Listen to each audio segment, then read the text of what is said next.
Shout out at good morning sa ating lahat at lalong-lalo na sa ating mga kagaya kong pang umaga ngayon.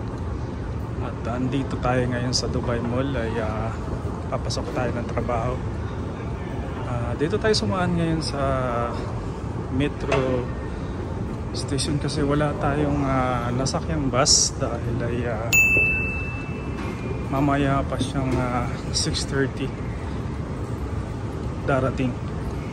Kaya dito tayo dumaan ngayon sa My Burj Khalifa Metro Station. Kapag tayo ay papasok dito sa Dubai Mall at maraming way para makapasok ka dito sa Dubai Mall.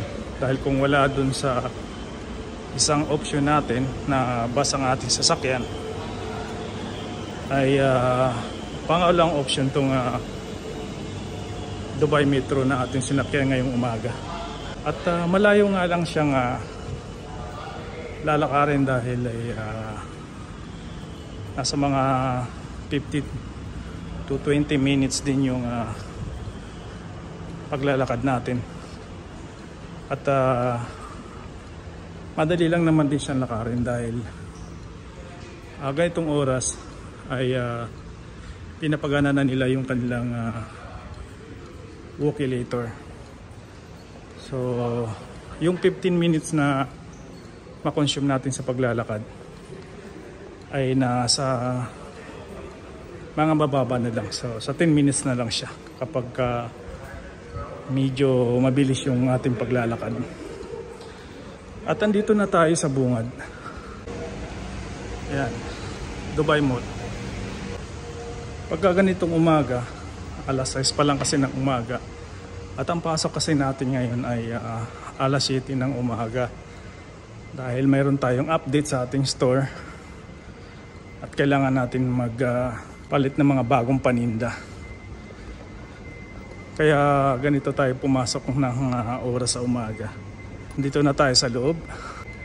So tahimik pa talaga itong mga ganitong oras dahil ang bukas ng mga store dito ay alas 10 na ng umaga. Pagka ganitong oras kasi, ang mga pasok ng mga ibang staff, kanilang mga timing kung anong oras ang pasok nila. Mayroon pumapasok ng 6 o'clock eksakto. At mayroon naman pumapasok ng mga alas 7 kagaya ko ngayon. So pagka ganitong oras kasi, ang makikita mo rito sa mall ay mga cleaners. Bukod sa cleaners, sa ganitong oras ay mayroon pang ibang masalubong natin dito sa loob ng mall. Yun yung mga gumagawa ng construction, yung mga nag-renovate ng mga store. Dahil dito within 5 years ay nire-renovate na nila yung store nila. Ganun ang kanilang patakaran dito sa mall. Ito yung kabuuan ng mall habang walang tao. At mamaya lang ng mga alas 10 ay busy na naman to. So itong store na to ay napakalaki sa buong UAE. Ito yung Virgin Megastore. Dito mo na lahat mabibili yung mga kailanganin mo. Lalong-lalo na sa mga kagaya niyan. Laptop, gamings. Ito, napakaganda nito. Astig. Ang halaga niya ay nasa 16,790.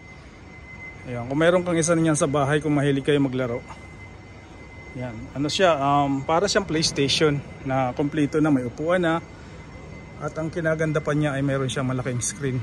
Curve yung kanyang screen. Yun naman yung mga laptop nila sa loob. Na napakaganda rin yung kanilang mga brand. Yan, dito naman tayo gawin sa kabila. Yung store nga pala to, ay yung lugar na to ay extension na pala. Extension na rin pala ito dahil ito ay hindi siya open dito sa area na to. At ginawa nga nila, nag-extension nga sila ng isa pang malaking store. So ito yung mga luxury brand na mamahaling produkto ay yung mga pinagbibinta nila rito. So ito yung tinatawag na Passion Avenue. Yung dating Passion Avenue kasi, pag diniritso mo to, ayun yung Passion Avenue dati. Ngayon ay nagtayo nga sila ng panibagong location sa Passion Avenue, kaya yun yung pinakita ko kanina, yun na yung nagiging Passion Avenue nila. So yung mall Palangan na to ay mayroon silang mahigit kumulang 4,000 shop kung hindi ako magkakamali. Ganong karami yung mga shop dito sa loob ng Dubai Mall. Bukod sa luxury brand, mayroon din namang na mga normal brand na inyong mabibili dito. So dito talaga sa mall na to, expected mo na mataas talaga rin ang presyo. Dahil commercial nga siya, no? Yan, so dito sa mall na to ay halos halo-halo yung kanilang mga shop. Kagaya na lang nitong Samsung na to, ayan. So hindi talaga yung kagaya sa ibang mall na isang designated lang yung area. Kung halimbawa ay electronics lang talaga, restaurant lang talaga. Dito ay makikita mo saan yung mga shop. Pero dito sa taas, ang halos dito ay mga pambata rito sa second floor. Halos nang inyong makikita dito. At yung shop namin dito ay papakita ko sa inyo. Madadaanan ko rin dahil inikot ko nga itong mall na to sa ngayon dahil may oras pa naman tayo. Kaya inikot ko ngayon habang wala pang ang tao. Sa ganitong oras ay napakatahimik pa at wala pang tao. Medyo madilim nga lang dahil hindi pa nakasindi yung lahat ng ilaw. At dito dati rin yung ating shop na pinapasukan. At nagsarado lang siya nung February 26. Dahil lumipat nga kami doon sa may malapit sa aquarium. Ayan, iba ng store ang nakapusto dito. Kinzo na. At pinalaki pa lalo nila yung kanilang shop. Ayan, Kinzo, diyan kami nakapusto dati. At ang pisto namin dyan dati ay pambata din, na start ng 5 to 6 years old dito sa pwesto na to. At ngayon ay nilipat na nga yung shop namin at kinumbay na nila yung adults and kids na meron na ngayon sa aming bagong shop. Yan, dito kami dati. At gawin naman tayo rito sa lugar na to. So pagka gusto mo yung mga laruan, dito mo rin mabibili yung lahat ng klase ng laruan dito sa Hamleys na to. Ayan, yung Hamleys na yan ay isa yan sa mga malaking store dito sa Dubai Mall na dinadayo rin ng mga mamimili dahil sa mas mura na rin yung kanila mga paninda dito. Ito yung second floor dito sa may Dubai Mall. Napakaaga pa nga natin dahil ay ang pasok nga natin alas 7 ng umaga. At andito tayo ngayon sa may side ng water pools. Pag inikot mo kasi itong mall na to, pagka pinasok mo sa isa yung shop na to ay talaga namang hindi mo maikot lahat sa loob ng ilang oras dahil napakalaki nga itong mall na to. Isa sa pinakamalaking mall sa buong mundo. Ay napakaraming shop nga sa mall na to. At ito naman yung water pools. Ayan, wala pa siyang tubig dahil mas maaga pa.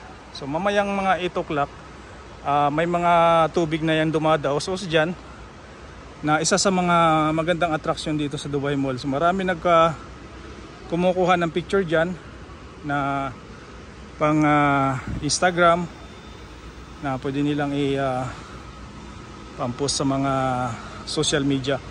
Ayun yung dati pinasukan ko rin na bago ako nalipat doon sa kids. Ayan, yung baba na yan. Yan yung may logo na parang ibon, dyan ako dati. At nalipat ako doon sa kabila.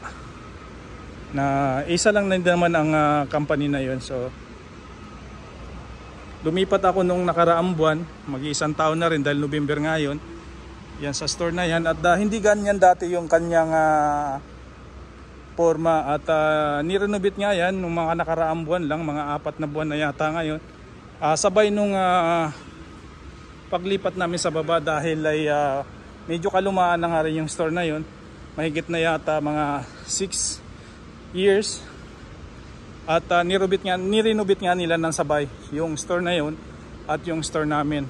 Kaya Yung location namin bago ay malapit na kami doon sa may aquarium.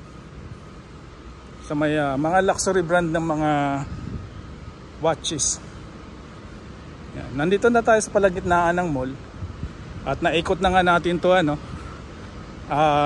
So isang ikot pa. Kumbaga nasa kalahati pa lang ako. At lakad lang nito at hindi tayo pumasok sa mga shop dahil sarado pa nga. At ito naman yung ice rink nila ngayon na wala pang tao naglalaro. At minsan dito ay may naglalaro ng mga alam mo na, mga European, dahil isa sa pinaka paborito nilang laro yung hockey. Yan, kung hindi man hockey ay mga nag-aaral o may nagtuturo dito ng mga ice skating. Isang dulo na naman, papunta na ito doon sa aking shop. Aming shop pala, hindi akin ano. At ang ayun ay dumaan na tayo dito sa may kanilang food court. Ay, ang food court nila dito ay hindi basta-basta. Talagang napakalaki. Ito siya ngayon at ito yung cinema nila. Ayan.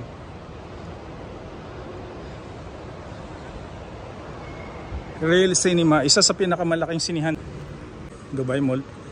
At malapit na tayo. At sa gitna na tayo ngayon. At 10 minutes na lang para tayo bumaba sa pinakamababa. Doon tayo kasi pumupisto ngayon sa may ground floor. Right. Nagbawalan nga tayo kanina. At syempre nagdahilan na lang tayo na may tumawag sa atin. Dahil ay bawal nga naman talaga. At dito na tayo narin ngayon sa pinakadulo. Ito. Ayun, at andito na nga tayo sa second floor at tanaw na natin dito yung ating shop na doon tayo pumapasok ngayong umaga. At yun. At hindi na lang natin ito isusum yung ating pagkuha ng videos dahil ay bawal nga sa amin dito na magkaroon ng issue. At yan, daanan lang natin siya. So dyan, ayan. Dito na tayo sa dulo at ito na yung kabuuan ng Dubai Mall. At ito na yung sinasabi ko kaninang aquarium na sarado pa nga sa ngayon dahil ay napakaaga pa. At mamayang alas 10 ay sabay-sabay na itong magbubukas. At ito naman yung Emirates A380 experience. So, ito yung simulation kung paano ka ito. At marami din dito naglalaro dahil parang isa sa tunay na rin itong pagpapalipad ng eroplano dahil ay isa siyang simulator dito sa area na to. At alam niyo ba kung magkano ang isang laro lang dyan at nasa mga 3 minutes lang siya ay nasa mga 350 sa 3 minutes siya. At dito nyo may experience yung akala mo ay isang tunay na eroplanong pinapalipad ninyo dahil isa nga itong simulator at parang nakapagpalipad ka na rin ng eroplano. Napakalaki din yan sa loob at malawak na parang normal na cockpit sa isang eroplano na dalawang piloto ang nakaupo sa isang sa dalawang upuan. Pang gustong pumasok dahil ay napakaaga pa nga ano. At yan, yan ang kulay itim na yan ay isa siya sa pinakamalaking screen dito sa may aquarium. Yan, sa muli guys, kung nagustuhan nyo ang aking pinapakita mga video ay huwag nyo naman kalimutang i-thumbs up o i-subscribe yung aking channel. Sa muli guys, at magpapaalam na tayo. Salamat sa inyong suporta at mabuhay tayong lahat. Ciao!